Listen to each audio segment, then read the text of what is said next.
Video को like करें और ऐसी डरावनी कहानियां सुनने के लिए हमारे चैनल को सब्सक्राइब करें। तो चलते हैं कहानी की तरफ। काली रात का रास्ता। वह एक अजनबी रास्ता था जो रात के घने अंधेरे में बिल्कुल खाली था। मनीष, एक ट्रक ड्राइवर, अपनी लंबी यात्रा पर था। वह दिल्ली से राजस्थान के एक छोटे से गांव जा रहा था और जैसे जैसे समय बीतता गया अंधेरा गहरा होता गया। उसका ट्रक अजनबी और सुनसान रास्ते पर चल रहा था। आसपास के जंगल और वीरान जगह उसे डराने के लिए काफी थे, लेकिन मनीष ने इन सब बातों को नजरअंदाज कर दिया था। कुछ घंटों बाद मनीष ने देखा कि उसकी ट्रक की हेडलाइट्स के सामने कुछ हल्की सी धुंध फैलने लगी थी। वह समझ नहीं पाया कि यह धुंध कहां से आई है, लेकिन फिर उसने सोचा कि शायद मौसम में बदलाव हो रहा है। ट्रक की गति को और बढ़ा दिया। तभी उसने सामने सड़क पर किसी को चलते हुए देखा। एक महिला सफेद साड़ी पहने हुए अकेली चली जा रही थी। मनीष ने अपनी ट्रक धीमी की और महिला से पूछा, तुम यहाँ अकेले क्या कर रही हो इस सुनसान रास्ते पर? महिला ने सिर झुका लिया और बिना किसी शब्द के उसकी ओर देखा।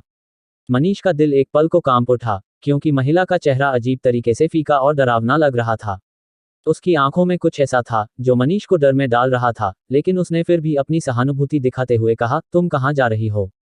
क्या तुम अकेली हो? महिला चुपचाप ट्रक के पास आई और बिना कुछ कहे ट्रक के पास खड़ी हो गई। अचानक वह बोली, मुझे मेरे घर तक छोड़ दो। मनीष को अजीब सा लगा, लेकिन फिर भी उसने महिला को ट्रक में बैठने दिया। जैसे ही महिला ट्रक में बैठी, मनीष ने महसूस किया कि वातावरण में कुछ बदलने लगा। हवा में एक ठंडक महसूस होने लगी और घने जंगल के बीच यह रास्ता और भी डरावना लगने लगा। महिला ने एक बार फिर से मनीष से कुछ नहीं कहा, बस चुपचाप सीट पर बैठी रही। कुछ समय बाद मनीष को महसूस हुआ कि ट्रक की गति में अचानक कमी आ गई है। उसने गाड़ी का इंजन चेक किया, लेकिन इंजन सही था। फिर उसे लगा कि उसकी आंखों के सामने कुछ अजीब सा हो रहा है। महिला के चेहरे का रंग बदला हुआ था। उसकी आंखें अब बिल्कुल काली हो गई थीं और उसकी सफेद साड़ी पर रक्त के धब्बे दिखने लगे। मनीष का दिल तेजी से धड़कने लगा। उसने अचानक ट्रक की गति बढ़ाई, लेकिन ट्रक मानो रुक सा गया था। महिला अब मनीष के पास आकर खड़ी हो गई। वह गहरी आवाज में बोली, तुम्हें मेरे घर जाना ही होगा, नहीं तो। अचानक उसकी आवाज धीमी हो गई और फिर मानो उसकी आवाज कहीं और से आई, तुम नहीं बच पाओगे। मनीष की रूह कांप उठी। उसने ट्रक की गति और तेज कर दी, लेकिन महिला का चेहरा अब बिल्कुल सामने था। वह और ज्यादा डरावनी हो गई थी। मनीष ने अचानक ट्रक को रोका और झपकी ली।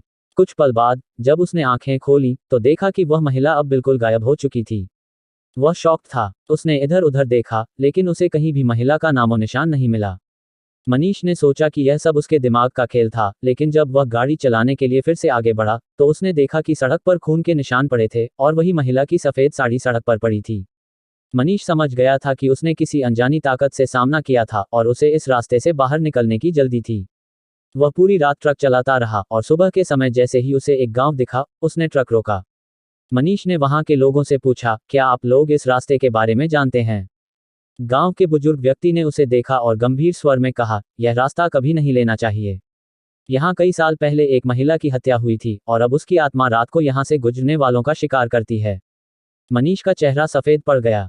उसने सिर झुकाया और चुपचाप अपने रास्ते पर चल दिया, लेकिन वह जानता था कि वह उस रात के खौफ को कभी नहीं भुला पाएगा। योजक चिन्ह, योजक चिन्ह, योजक चिन्ह।